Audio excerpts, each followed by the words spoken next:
Salamat ha. Simula pagkabata, ikaw na ang kasakasama. Gumagamot sa sugat ko sa tuwing nadadapa. Unang nagturo kung paano magsulat at magbasa. Minsan nga, napapalo mo pa. Ikaw rin ang unang nagturo sa akin kung paano maging mabuti sa kapwa.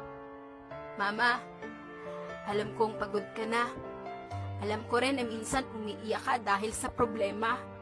Pero di mo lang ipinapakita. Alam ko rin na may nararamdaman ka na dahil sa maghapong paggawa at walang pahinga. Ingatan mo naman sarili mo, Mama. Di kasi namin kaya pag may nangyari sa iyong masama. Sana humaba pa buhay mo. Gusto ko kasi makita mo na magtagumpay ako at masuklian naman lahat ng paghihirap mo. Sobrang busy ko.